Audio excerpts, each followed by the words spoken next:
ব্যাপার বড় ভাই? Any problem?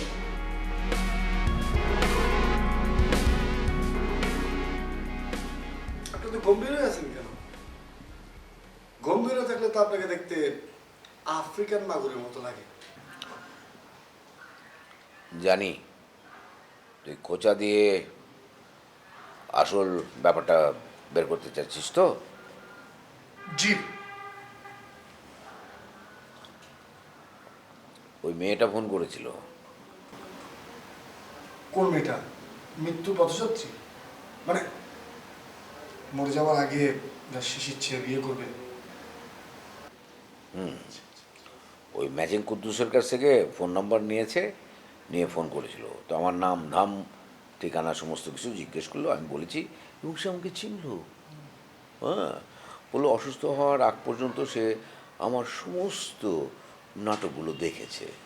ওই যে আমার একটা নাটক ছিল না, আম, আজ তবে এইটুকু থাক, ওই যে ক্যান্সার আক্রান্ত একটা মেয়ে, তার শেষ ইচ্ছা ছিল মৃত্যুর আগে সে যেন একটা বিয়ে করতে পারে, মনে আছে তোর? কি অদ্ভুত! বাস্তব জীবনে নাটকের মতো ঘটনা ঘটল। আজ এই একই ঘটনায় নাট্যকারের এই সিচুয়েশন। মেয়েটার শেষ ইচ্ছা কি জানিস?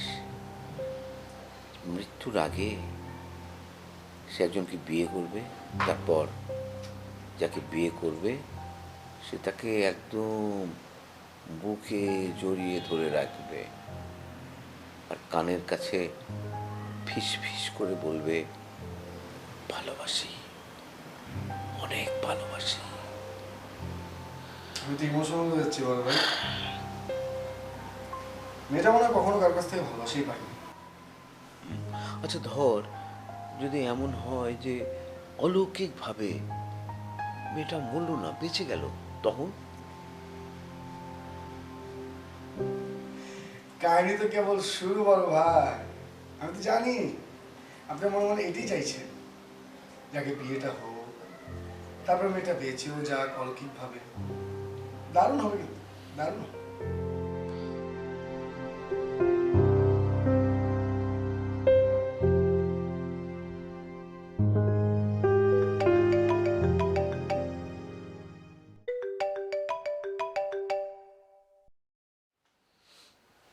হ্যালো, হ্যাঁ আমি একদম রেডি। ম্যাচিং, এই আমি এক্ষুনি বেরোচ্ছি, আধা ঘন্টার মতো লাগবে সময়। আপনারা আহনের দরকার নাই কে বড় ভাই। মানে? মানে যার কাছে আসবেন এই তো চলকে গেছে গা। চলে গেছে মানে? কখন? ওরে বুঝলেন, ওই আপনার কথা হ্যাঁ অনেকবার কইছে, আপনারা সরি বলতে বলছে। ও আচ্ছা, ঠিক আছে। আচ্ছা,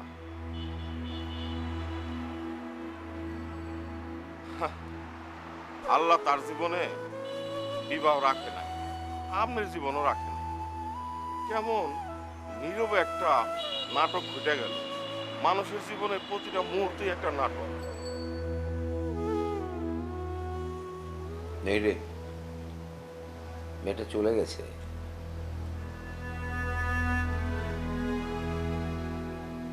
মানে মারা গেছে।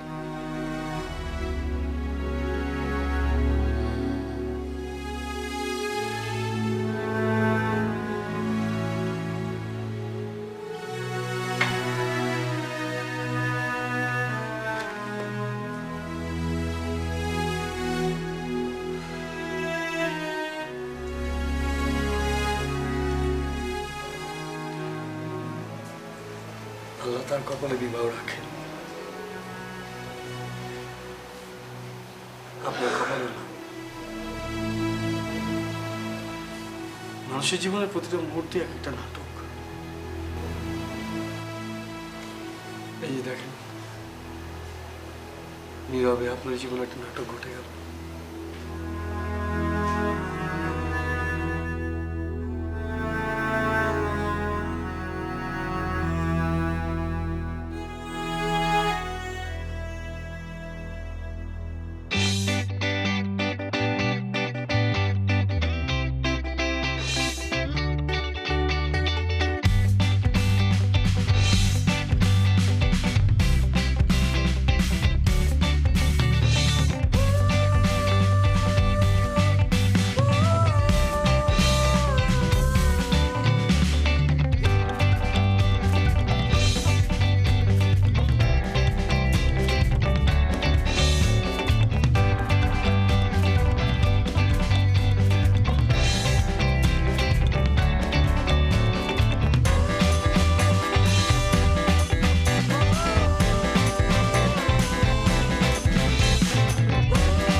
শিলু এরকম সিক্কুর পয়রে গলা ফাটাই রাখতেছো কেন? এক্স্যাক্টলি তুমি ফেসবুকে একটা কি স্ট্যাটাস দিছো কি কি স্ট্যাটাস দিছি? কি স্ট্যাটাস দেখি আমার গাল কাটা গেছে বাবা। I am accident rickshaw accident একটা রিকশা এসে আমার হিট করে দিয়ে চলে গেছে, সেটা আমি ওর ফ্রেন্ডের ফলোয়ারদের সাথে শেয়ার করছি। এটা নিয়ে এরকম হাসতে খিলবেরি পড়ে যাওয়ার মতো কি করছি আমি তো কিছুই বুঝলাম না। মানে বুঝলাম না আপনারা কেন এইভাবে হাসতে মরে যেতেছেন। Please complain. Sorry sorry sorry sorry sorry sorry sorry sorry sorry explain, please explain. এই কোচি পায়ে ধরি, তুমি আর কথাই বলো না, তুমি স্টপ যাও। তুমি আমাকে আগে এটা বলো, এটা তুমি কি করছো? হ্যাঁ, তুমি যে ঘটনা ঘটাইছো, মানে যে স্ট্যাটাস দিছো, এটা দেখে যে কেউ হাসতে হাসতে অ্যাক্সিডেন্ট করে দিবে, মানে আই অ্যাম অ্যাক্সিডেন্ট, এটার মানেটা কি? মানে তো ওইটাই মানে মানে যেটাই হোক, মানে যেটাই হোক, মানে দিয়ে কি করবেনটা কি? দেখছেন পোস্টের নিচে কি পরিমাণ কমেন্ট পড়ে দেন, বইরে গেছে, গুণে শেষ করতে পারবা না। হ্যাঁই তো বোঝা যায় আমি যেটা লিখছি এটা ঠিকই লিখছি। কমেন্টের অবস্থা আরো খারাপ। তোমাকে ফেসবুক খুলে দেওয়াটাই আমার ভুল হয়েছে। তাই না? এখন এই সমস্ত কথা বলি কিসের লাভ আছে বলতো আমাকে? আমি যে তোকে বারবার নিষেধ করেছিলাম ওকে ফেসবুক অ্যাকাউন্ট না খুলে দিতে, তখন তো আমার কথা শুনিস নাই। বুঝলাম না, আপনারা তো মানে জল্লি পুরি মরে যেতেছেন, আমি তো পুরো গন্ধ পাইতেছি। এবার তো নাক তো জ্বলে যেতেছে আপনাদের পুরো গন্ধে। 2 দিনও হইতে পারে না আমি ফেসবুক খুলছি, এর মধ্যেই 10টা কমেন্ট পড়ে গেছে। এটা তো একটা অনেক বড় শিপমেন্টের ব্যাপার। 10টার মধ্যে 10টা মাশাআল্লাহ একবারে ফ্রেমে বাঁধায় রাখার মতো। দাঁড়াও আপু একটা পড়ে শোনাই তোমাদেরকে প্লিজ। 1 মিনিট। দাঁত ভাঙলে কিছু বইলো না।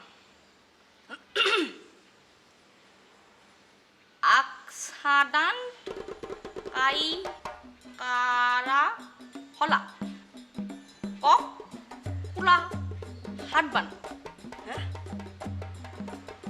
আমাকে দে তো।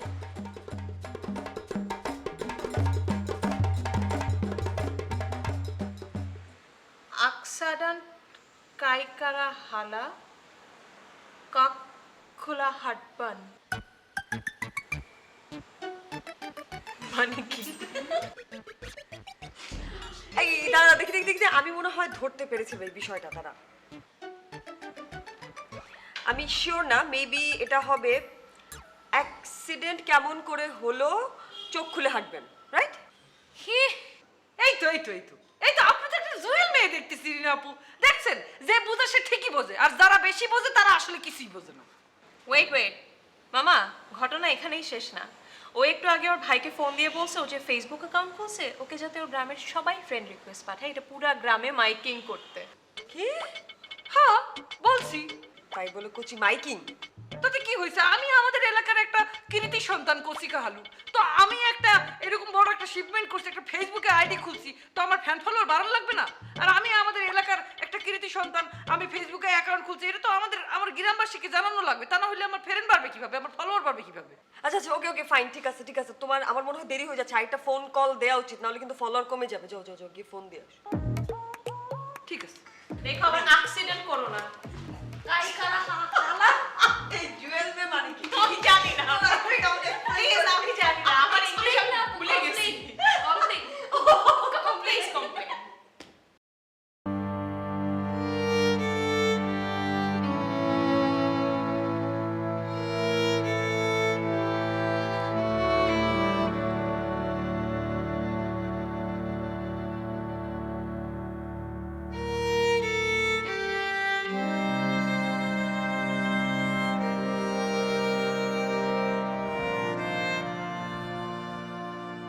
আমার মৃত্যুর ঠিক আগ মুহূর্তে আমাকে গভীরভাবে জড়িয়ে ধরবেন, আমাকে শক্ত করে জড়িয়ে ধরবেন আমার মৃত্যু না হওয়া পর্যন্ত।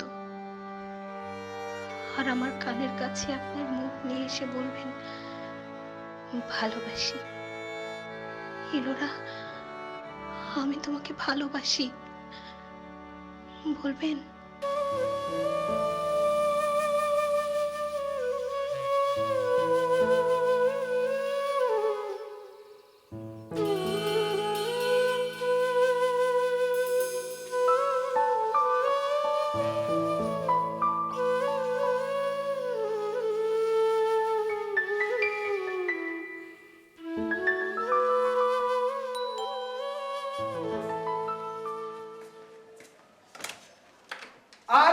বিন্দা আসো আসো আসো আসো আসো আসো আসো।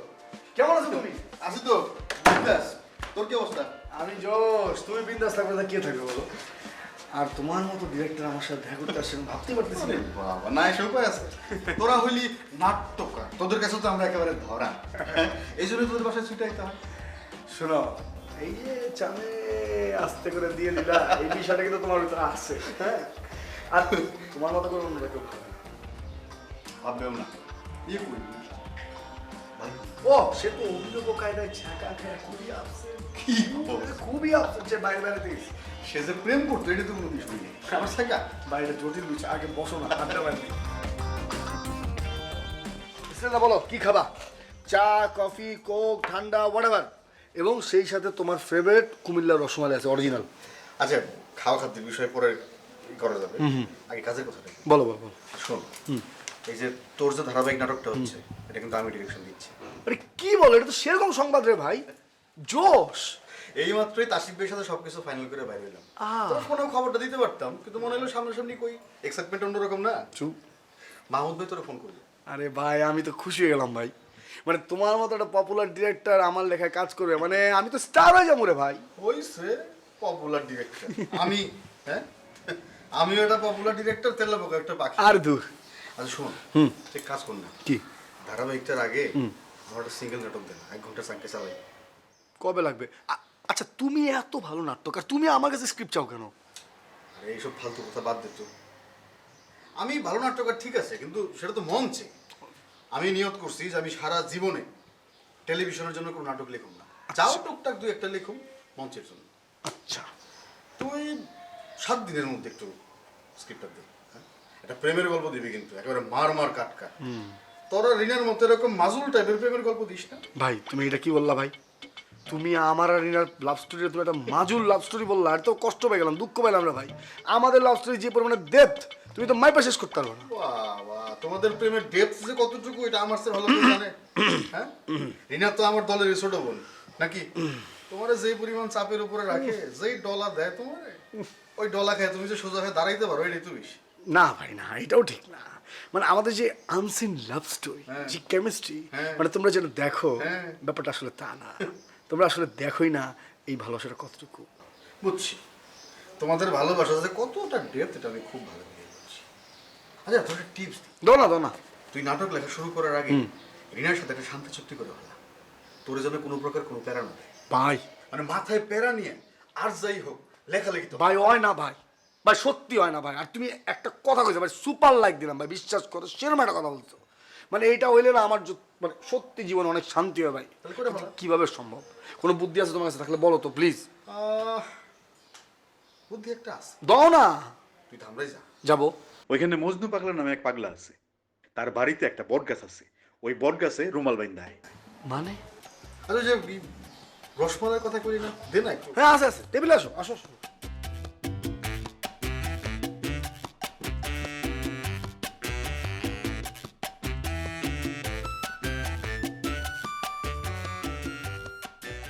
আম্মা, আরে টাহা আমি দিতে বলছি, এরকম করো কেন? দেও না। আমি বলছো আমার কথা মতো করছে ভাই, কি কয়টা টাকা খরচ হয়েছে, কয়টার লাগে তুমি এরকম করতেছো কেন আম্মা? বুঝলাম না, টাকা পয়সা নিয়ে কি কবরে যাবো না কি? বুঝলাম না, টাকা পয়সা কি সারা জীবন থাকে? এত টাকা পয়সা জমাই কি করবো? টাকা পয়সা কি অভাব আছে নাকি আমার? বুঝলাম না। সারা বছর গ্রামের যে জমি দিয়ে যে টাকা পয়সা ইনকাম করো, এই টাকা দিয়ে তো 14 পুরুষ বৈশাখ খাইতে পারবো। মাইকিং করতে বলছি একটা কারণে, একটা গুরুত্বপূর্ণ কারণ হয়েছে, এর জন্য বলছি মাইকিং করতে। তুমি ও যা চায় খোকনরে টাকাগুলো দিয়ে দাও। আচ্ছা আমি আমার ওই যে ফেসবুক অ্যাকাউন্ট খুলছি। আরে এটা কোনো ব্যাংক অ্যাকাউন্ট না, ফেসবুক অ্যাকাউন্ট। এটা ব্যাংকের চেয়ে বড় অ্যাকাউন্ট। ওইটা এখন ফ্রেন্ড রিকোয়েস্ট লাগবে, আমার ফলোয়ার লাগবে। এখন মানুষজনকে যদি আমি না জানাই যে আমি কচি কাহালু, আমি একটা ফেসবুক আইডি খুলছি, তাইলে আমি কাহালুর মায়ে কিরম করে হলাম বলো? এটা এখন মাইকিং করে যদি বলে দেয়, তাহলে সবাই আমারে ফলোয়ার দেবে, সবাই আমারে ফ্রেন্ড রিকোয়েস্ট দেবে। ফলোয়ার বাড়লে কি হবে এটা জেনে তুমি কি করবা? আরে মোর খোদা। আচ্ছা ফলোয়ার যদি 1 লাখের উপর, আমার আইডিটা তো নতুন, কিন্তু তাড়াতাড়ি যদি ফলোয়ার বাইরে 1 লাখের উপর হয়ে যায়, তাহলে আইডিটা ভেরিফিকেট হয়ে যাবে। আমার আইডি ভেরিফিকেট হয়ে গেলে কি কি কি কি যে হইব এটা তোমার আমি কি করে বুঝাবো? আচ্ছা শোনো, ভেরিফিকেট হয়ে গেলে যেটা হইব সেটা হচ্ছে সম্মান বাইরে যাবো আমার। আর টাকা পড়তে চাই কি সম্মানের দাম বেশি না? আর আমার আইডিটা যদি এই যে মানুষজন ফলো দিয়ে দিয়ে যদি ফলোয়ার বাড়াইয়ে দেয় 1 লাখের উপরে, তাহলে আমার আইডি যদি ভেরিফিকেট হয়ে যায় তাহলে আমার সম্মান অনেক বাইরে যাবে। বুঝছো এবার?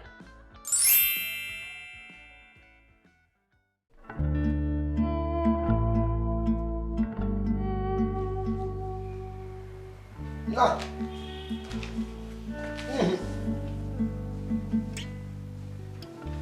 এই যে এত ফেসবুকিং করে, ফেসবুকে এত ঘোরাঘুরি করে, 4 লাইন লিখে আবার ফেসবুকিং করে, এতে কি লাভ? কিন্তু লাভের কি আছে? আছে। আপনার একটা স্ট্যাটাস আমি পরে হাসতে হাসতে শেষ হয়ে যাই, কিন্তু লাইক পরে কত? 400, 500। আর সেই দিন ফেসবুকে আসলো, ইউজ করা শুরু করলো কোচি। সেই কোচির এক একটি স্ট্যাটাস শেয়ার হয় 10 থেকে 12,000। লাইক, শেয়ার, তারপরে তো ভিউ আছেই মিলিয়নসের উপরে। তো আমাকে কি করতে হবে? আমাকে কি লাভালাভি করতে হবে? আপনি লাফালাফি কেন করবেন? আপনি লাফাবেন, আপনি বুঝতে পারছেন না। বিষয়টা হচ্ছে এমন, ধরুন যে ফেসবুকে কোনো একটা ইস্যু, লাইক কোনো একজন একটা মেয়েকে ইনবক্সে কোনো কিছু অশ্লীল বলেছে, সেই স্ক্রিনশটটা ভাইরাল হয়ে গেছে। তো ওই মানুষকে সবাই ইচ্ছে মতো ধোলাই দিচ্ছে, একদম পুরো 14 পুরুষ তুলে কথাবার্তা বলছে, গালিগালাজ দিচ্ছে। তখন আপনি কি করবেন?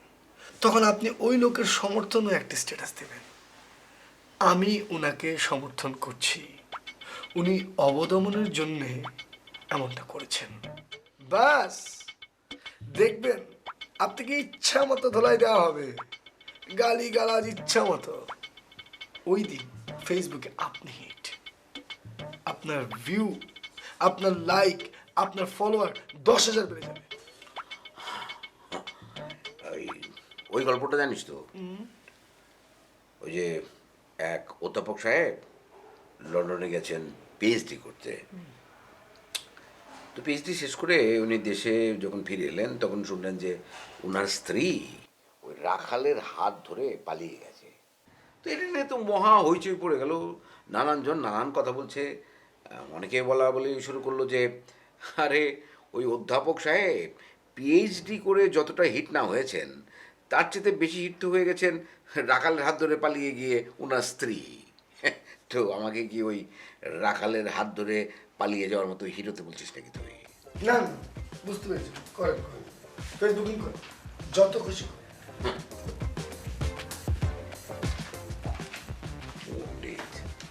জ্ঞান দিতে আসছে, শুনি, মহা শুনি একটা, সব শুনি, কথা বলতেই হবে তাকে, সব জানতে হবে।